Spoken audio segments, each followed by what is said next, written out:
wabarakatuh. Perkenalkan, nama saya Inal Lestari Nur Fadilah, nomor absen 38 NIM 1802255. Di sini saya akan sedikit memaparkan materi tentang kedaruratan medis 1. Salah satunya yaitu gigi lepas. Gigi lepas bisa dialami oleh setiap kalangan, baik itu anak-anak maupun anak dewasa.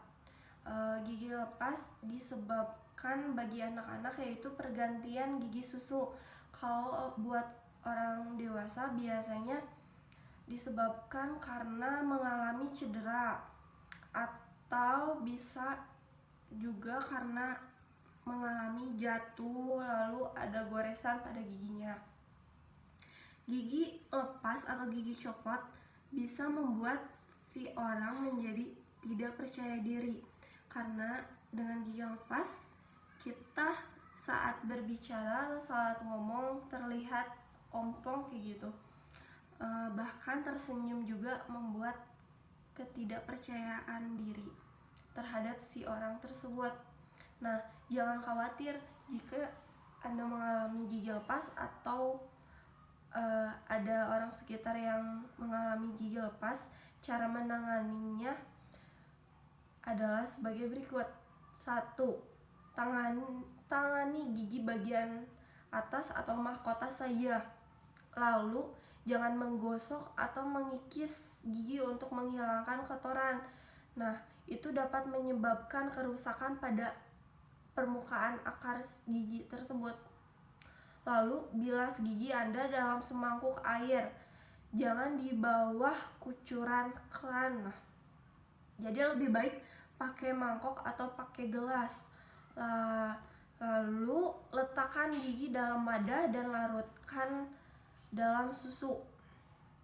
Pasang kain kasa pada bagian gigi yang cedera, lalu bawa ke rumah sakit untuk reposisi. Itu cara penanganan gigi lepas.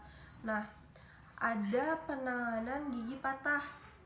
Kalau ada Anda atau orang sekitar mengalami gigi patah, jangan khawatir, jangan panik. Patahan gigi jangan digosok atau dilap dengan tisu. Lebih baik jangan digosok-gosok pakai lap maupun pakai tisu. Nah, rendam dengan susu, karena susu mempunyai banyak nutrien yang dibutuhkan untuk menjaga agar kondisi patahan gigi tetap terjaga. Nah, setelah copot si gigi jangan digosok-gosok, lebih baik rendam oleh air susu. Jika tidak ada susu, bisa simpan di mulut, tepatnya di bawah lidah. Nah, si gigi bisa disimpan di bawah lidah, jadi diginiin ya. Nah, gitu. Kurang lebih seperti itulah.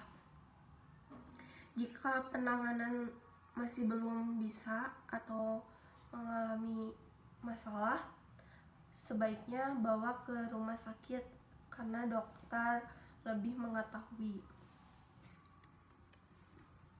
Nah, penanganan kedua, kedaruratan kedua yaitu cara menangani mimisan. Mimisan adalah pendarahan yang keluar dari lubang hidung karena lepasnya mukosa yang mengandung pembuluh darah kecil. Nah, penyebab mimisan itu dapat disebabkan karena kecapean, kelelahan, ataupun alergi, benturan, suhu yang ekstrim. Nah, biasanya mimisan terjadi pada orang yang sedang demam. Karena dengan mimisan jangan khawatir, karena mimisan nggak terlalu membahayakan, tapi jika mengalami terus-terusan mimisan terjadi beberapa jam gitu, lebih baik dibawa ke dokter atau ke rumah sakit. Pertolongan dalam mimisan, jangan khawatir, tenangkan korban atau diri sendiri, jangan panik. Dudukan agar hidung lebih tinggi dari jantung. Jadi si dudukan hidung jangan terlentang kayak gini, jadi harus membungkuk kayak gitu. Lalu beri instruksi agar bernapas dari mulut. Nah, jika ada orang yang mengalami mimisan, kasih tahu napasnya lebih baik dari mulut. Tekan pangkal hidung selama 5-10 menit. Seperti gini, kurang lebih kayak gini. Jangan kayak gini. Bersihkan darah bagian luar hidung yang di sela-sela ini, di lubang-lubang kayak gini, dibersihkan baik menggunakan tisu. Setelah berhenti, bersihkan lubang hidung dengan air.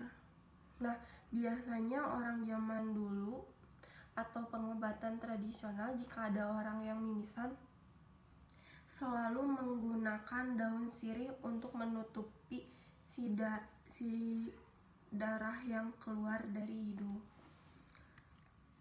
Pertolongan mimisan. Jangan diposisikan tidur telentang. Jadi si orang tersebut jangan lagi darah lagi mimisan tuh, jangan sampai tidur terlentang seperti ini. Lebih baik dibungkukkan lalu di gini selama 5-10 menit seperti yang tadi. Jangan menggosok-gosok hidung yang sedang mimisan ataupun baru beberapa kali mimisan, karena dapat menyebabkan cedera sehingga dapat mimisan terulang kembali. Mencegah mimisan. Cara mencegah mimisan yaitu jaga kuku anak agar selalu pendek untuk mencegah cedera pada hidung. Nah, ada tuh orang yang sering ngupil, terus kukunya tuh panjang. Nah, itu teh enggak baik. Sebaiknya jangan pakai kuku karena dapat dalam hidung dapat cedera. Hindari bermain di luar. Kalau buat anak-anak, takutnya ada cedera atau terjatuh ataupun apa, jadi harus dalam penanganan orang tua atau si gurunya. Segera ke rumah sakit apabila mimisan tersebut mengalami tidak berhenti-henti selama 2 kali. Upaya penekanan pada hidung selama 10 menit seperti yang tadi dijelaskan. Disertai rasa pusing atau kelemahan. Mimisan yang terjadi akibat terjatuh atau benturan di kepala sangat berbahaya, jadi lebih baik langsung ke dokter atau ke rumah sakit, dibawa ke yang lebih memahami. Pusing, pokoknya setiap yang mengalami pusing, lemas atau